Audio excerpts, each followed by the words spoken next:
L'École supérieure d'administration, d'économie, de journalisme et des métiers de l'audiovisuel ESAE offre de nouveaux challenges pour l'année universitaire 2023-2024. Étudiantes et étudiants, parents d'élèves nouveaux bacheliers, ESAE, c'est la garantie d'une formation de qualité à des conditions très avantageuses. À Gbedjromede, à Papa, à Boumekalavi et Parakou, inscrivez-vous en administration générale, administration du travail et de la sécurité sociale, trésor et finances publiques, impôts, diplomatie et relations internationales, journalisme et métiers de l'audiovisuel, gestion des marchés publics, planification et développement local, sciences économiques, sciences juridiques et toutes les filières des sciences de gestion. ESAE vous offre des bourses, demi-bourses et de réductions pour les premières inscriptions dans toutes ces filières. Waouh! En licence 1, 2 et 3 et en master, bénéficiez jusqu'à 50% de réduction sur tous nos sites. N'est-ce pas génial? Infoline. ESAE Gbedjromede, 3e rue à droite en quittant le carrefour Le Jador pour la BIBE Jéricho ou au plus 229 90 93 65 21 98 98 14 00 à Kpakpa au plus 229 52 88 33 33 à Boumekalavi au plus 229 52 88 44 44 Parakou au plus 229 52 46 12 12.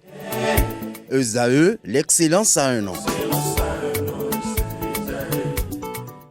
On passe à l'actualité sportive avec Aneldo, oui, le point de la journée d'hier en ce qui concerne la CAN. Effectivement, Abdelkader Achirou, la CAN évolue un grand pas, un grand danger notamment hier avant la dernière journée du premier tour de la Coupe d'Afrique des Nations Côte d'Ivoire 2023. Le Cameroun a obtenu hier mardi 23 janvier 2024 à Bouaké le résultat qu'il lui fallait pour survivre dans ce groupe C. Victorieux au terme d'un match dingue avec la Gambie, 3-2. Les Camerounais verront les huitièmes de finale comme le Sénégal, la Guinée, premier et troisième de la poule après le succès des Lions, 2-0. L'Angola a fini en tête de la poule D au premier tour de cette Coupe d'Afrique des Nations 2023 après sa victoire logique face au Burkina Faso, 2-0. Hier soir, notamment, comme la précédente édition en 2021 au Cameroun, l'Algérie ne passera pas la phase de poule de cette CAN. Les Fennecs ont été éliminés du tournoi après leur défaite face à la Mauritanie, 0-1. Et avec ces résultats, on connaît désormais les premières affiches des huitièmes de finale. Qualifié in extremis après un match fou face à la Gambie, le Cameroun affrontera le Nigeria le 27 janvier 2024. Il y aura également le choc des Guinées, notamment la Guinée équatoriale face à la Guinée Conakry. Enfin, le troisième huitième de finale connu opposera la surprenante équipe du Cap-Vert à la Mauritanie. Cette dernière s'est offert le précieux sésame après sa victoire retentissante face à l'Algérie juste hier mardi. À noter qu'il reste encore 6 places à attribuer.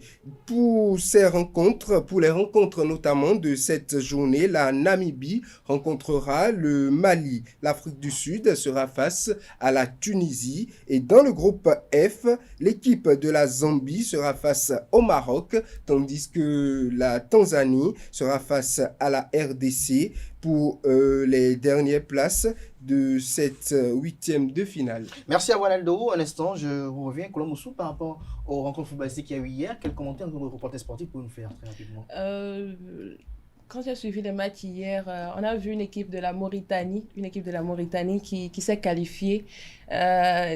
Comme je le disais hier, je vais baptiser cette CAN la CAN de l'impolitesse. Parce que quand on voit la Mauritanie, cette Mauritanie qui nous a éliminé le Bénin, éliminé l'Algérie qui avait été champion d'Afrique en 2019, si j'ai bonne mémoire, quitter cette CAN-là, ça fait mal, mais je crois que c'est de bonnes guerres. C'est de bonnes guerres et tout est prévu parfois. Ouais. Et l'imprévu aussi, c'est le foot, effectivement. Alors très rapidement, pour conclure avec vous, Anel Tohou, nous avons des rencontres footballistiques qui sont prévues pour aujourd'hui. Quelques pronostics?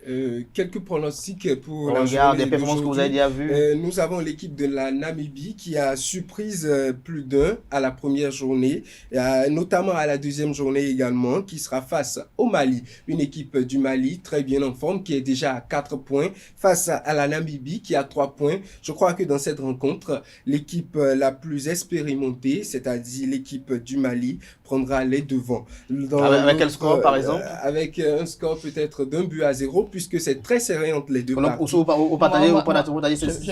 partage ce point. Non, pas ce pronostic, mais moi, je vais plutôt dire un 2-0. Parce que quand on regarde les scores qu'on a eu depuis, on n'a pas encore eu un match où on a eu un score serré de 1-0, 1-1. Mais je crois qu'on en a eu, mais à partir de la deuxième, troisième journée, il y a eu un peu plus de buts. Donc, toutes les équipes se déchaînent pour pouvoir remporter les 3 points. Donc, les 3 points. Donc, c'est un parcours de combattant.